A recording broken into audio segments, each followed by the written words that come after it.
adalah lukisan dan setiap langkah adalah sapuan kuas. Assalamualaikum warahmatullahi wabarakatuh. Hai teman-teman Sobat Civic Education, kembali lagi bersama saya Anissa Sahara. Di kesempatan kali ini saya akan memimpin jalannya podcast pada kesempatan kali ini. Nah teman-teman, kita kedatangan seorang narasumber yang luar biasa dengan segudang prestasi.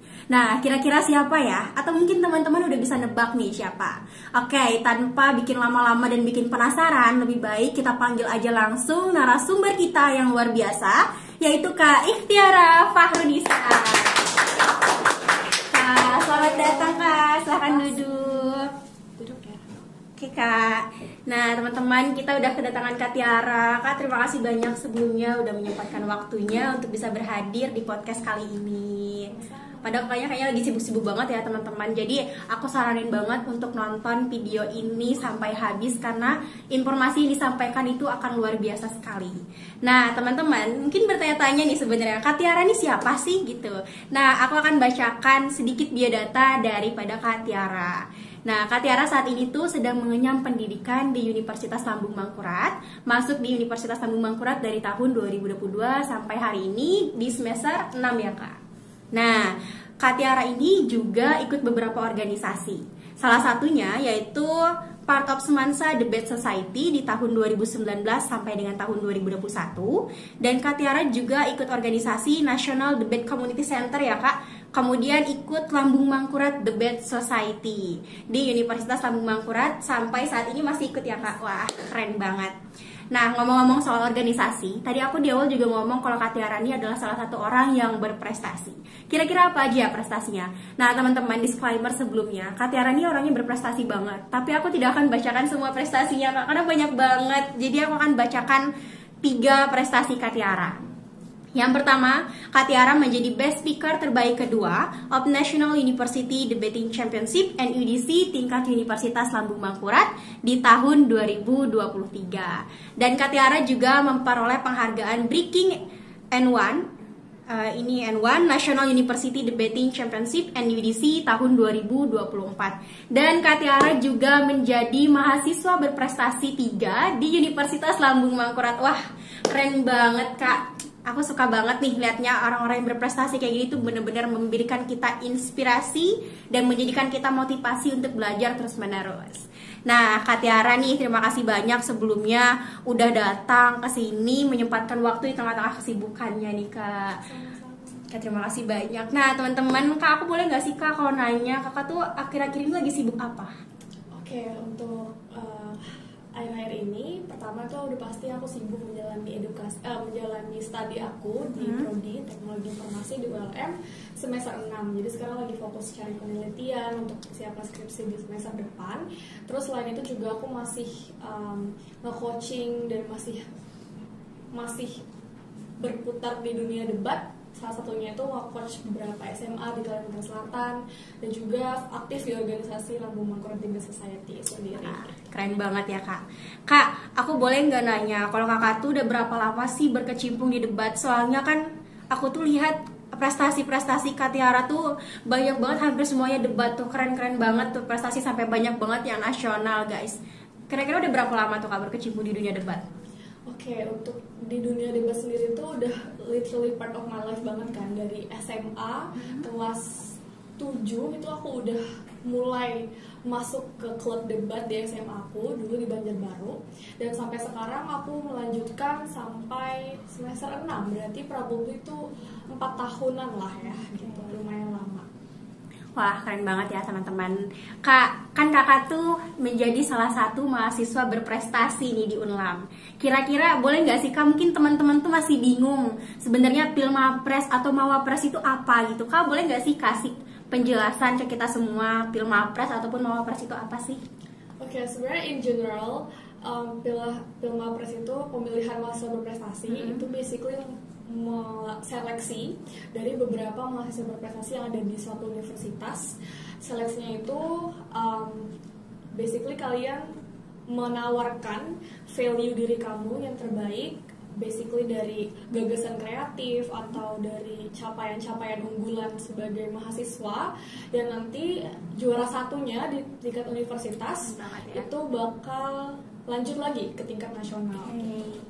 Wah, keren banget. Jadi udah tahu ya apa itu Mawapres, apa itu Pilmapres. Nah, Kak, kan kita udah tahu nih, teman-teman juga udah pada tahu Pilmapres itu apa, Mawapres itu apa. Kira-kira nih Kak, perjalanan untuk menuju Pilmapres Universitas Lambung Mangkurat itu apa Kak? Buat adik-adik semua nih, buat adik-adik Kakak supaya mereka tuh menjadi motivasi. Kira-kira apa yang perlu dipersiapkan dan perjalanan itu seperti apa sih Kak? Oke, untuk persiapannya itu nggak cuma 1 malam ya, of course. Jadi kayak Pilmapres itu basically kan kamu membawa diri kamu, identity kamu, personal branding kamu sebagai apa. Berarti the only or hal yang paling penting pertama kali itu adalah kamu harus tahu dulu personal branding kamu.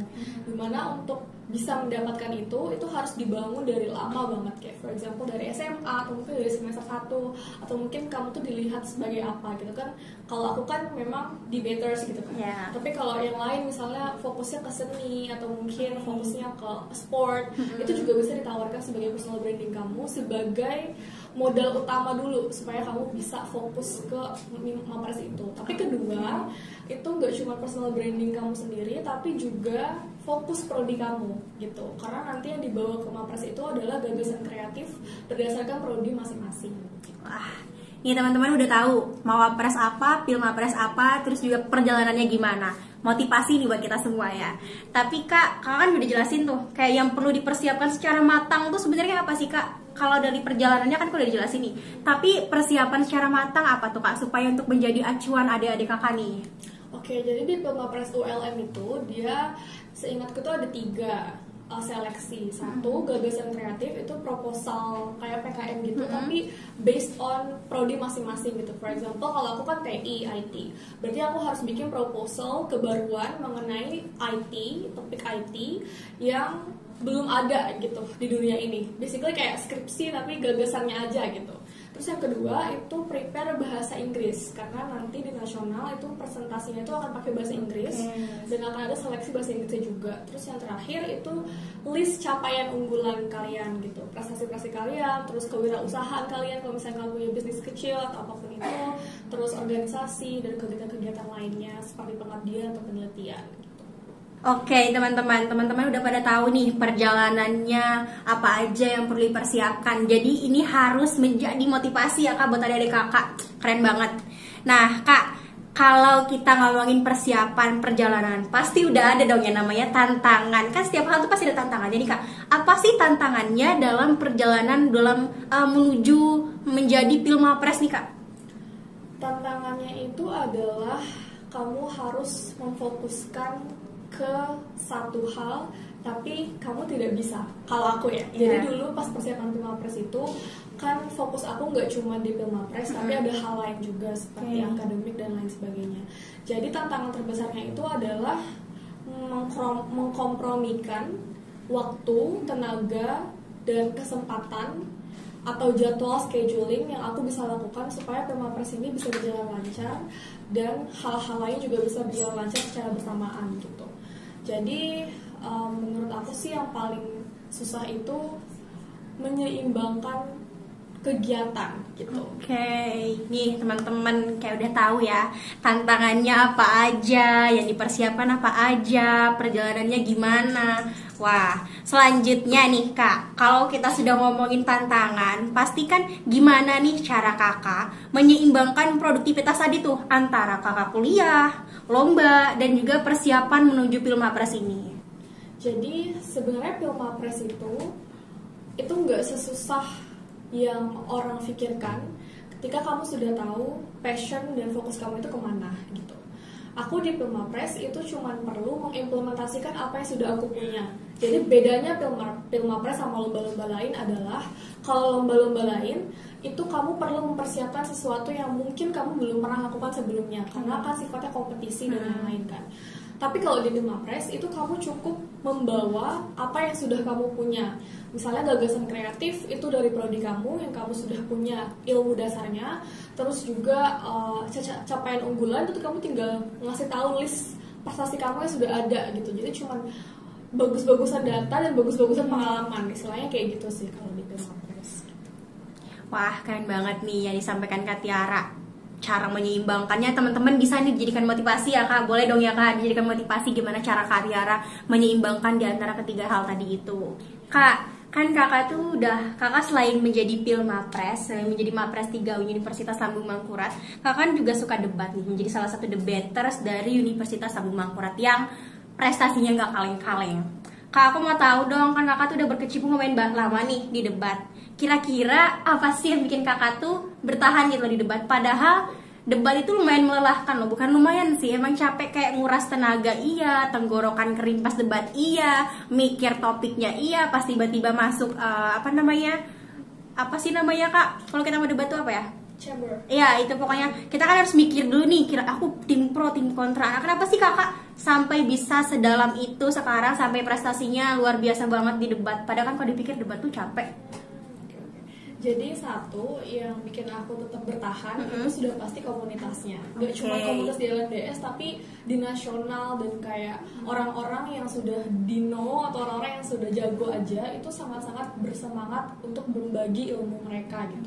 Dan memang komunitasnya itu sangat luas ya, sampai kan ada WUDC, ada World University Debate Championship, dan apresiasinya itu sebesar itu gitu. Jadi ketika aku gagal itu justru gagalnya nagih gitu loh, karena kayak pas gagal pun tetap ada sesuatu yang aku ambil kan, kayak meter dari orang yang menang atau kayak ya basically itu gitu. Jadi akhirnya kesempatan kegagalan itu justru bikin aku makin semangat lagi gitu. Apalagi kan debat itu aku sama tim ya, jadi kalau gagal tuh nggak ngerasa sendiri gitu loh, gagal bareng terus juara juga bareng gitu. Makanya justru debat itu bikin aku addicted gitu. Oke, ini udah tahu nih ya kenapa Kak Tiara. Jadi nggak heran kalau misalnya kita lihat backgroundnya tadi, Kak Tiara tuh memang backgroundnya rata-rata prestasinya di debat, karena memang Kak Tiara menyelami sebegitu dalamnya. Dan tadi udah dijelasin juga nih kenapa Kak Tiara sesuka itu sama debat, teman-teman. Kira-kira hobi kakak sekarang tuh apa? Kakak lagi suka hobi apa tuh dari biasanya tuh sebelumnya? Hobi apa sih yang lagi kakak sukain? Oke. Untuk hobi tuh sebenarnya fleksibel, kayak nggak ada hobi yang setiap saat aku suka itu gitu. Cuman akhir-akhir ini tuh supaya aku nggak stres atau supaya aku berkegiatan di luar akademik dan di luar perdebatan ini gitu, itu malah balik ke komunitas debat aku sendiri gitu. Jadi supaya aku nggak stres itu biasanya aku kumpul sama mereka, karena mereka tuh juga seperti second family-nya aku gitu. Jadi aku spending time sama orang-orang tersayang dan terdekat aja sih gitu. Hobi aku di luar kesibukan ini, karena lagi nggak bisa sebenarnya untuk melakukan hobi-hobi yang lain gitu. Tapi emang bener sih Kak, aku sempat melihat juga keharmonisan ya. Kayak maksudnya kekerabatan atau kekeluargaan di LMDS itu memang erat banget sih aku ngeliat. Kayak bakti acungi teman-teman ya. Join LMDS. Oke, join LMDS nih, bagus banget nih. Siapa tahu nanti ada yang nonton ini kayak LMDS itu apa gitu, cari aja informasinya, dan kalau mau daftar silahkan daftar. Ditunggu ya Kak, saya juga mau daftar. Buat adik-adik kakak nih di bawah, kira-kira pesan dan kesannya tuh apa sih gitu selama kakak sekarang selama kakak sekarang terpilih menjadi mahasiswa berprestasi 3 Universitas Lambung Mangkurat. Oke, untuk pesan dan kesan untuk kalian yang probably juga tertarik untuk join Pilmapres, itu menurut aku harus benar-benar dipersiapkan dari semester 1, literally semester 1, karena akhirnya kamu punya persiapan yang lebih matang gitu. Karena kan Pilmapres itu nggak cuma kamu bawa tangan kosong, tapi kamu harus bawa pencapaian-pencapaian yang sudah kamu lakukan sebelumnya, sehingga kamu bisa berkompetisi sama orang lain di situ. Jadi untuk kesan-pesannya, Pilmapres itu worth it, tapi kamu harus siapkan dari semester 1 awal, dan kamu harus cari dosen atau pembimbing atau siapapun itu yang bisa memfasilitasi kamu dalam latihan dan juga persiapannya gitu. Oke, keren banget nih teman-teman. Kak Tiara udah kasih pesan dan kesannya itu apa aja untuk bisa menjadi mahasiswa prestasi di Universitas Lambung Mangkurat. Oke, tapi ini disclaimer bukan hanya untuk Universitas Lambung Mangkurat aja ya Kak. Bisa jadi nih teman-teman dari universitas lain yang nonton ini bisa menjadi acuan loh. Gitu, jadi kayak pesan dan kesan yang disampaikan oleh Kak Tiara itu bisa menjadi motivasi untuk kita semua. Jadi jangan sampai kita kuliah itu jauh-jauh dari rumah, cuman menjadi kupu-kupu, kuliah pulang tanpa adanya prestasi yang kita dapatkan. Sebelumnya aku mau ucapkan terima kasih banyak banget buat Kak Tiara telah bisa hadir di podcast kami, dan mohon maaf banget mengganggu kesibukan kakak. Nah, teman-teman, sebagai penutup podcast kita hari ini, aku ada sebuah ungkapan nih dari Presiden ke-32 Amerika Serikat, yaitu Franklin Roosevelt, yang bunyinya, "There is nothing to fear but the fear itself." Di mana saya mengartikan bahwasanya tidak ada yang perlu kita takutkan di dunia ini selain rasa takut itu sendiri. Dari pengalaman-pengalaman Kak Tiara itu bisa menjadi motivasi untuk kita semua. Karena apa, teman-teman? Motivasi datang dari pelajaran. Mungkin bisa saja dari apa yang disampaikan Kak Tiara ini itu menjadi motivasi besar untuk kita semua. Jadi jangan pernah merasa takut. Kalau kalian ingin maju, silahkan untuk terus maju. Jangan pernah pedulikan orang sekitar selama hal itu pasti positif. Tapi jangan lupa untuk selalu introspeksi diri, apakah kalian di jalan yang benar atau di jalan yang salah. Dan jangan menutup mata untuk selalu mendengarkan pendapat dari orang lain yang kiranya membangun motivasi atau membangun kalian untuk kedepannya. Baik, terima kasih untuk Kak Tiara. Sampai jumpa di podcast selanjutnya.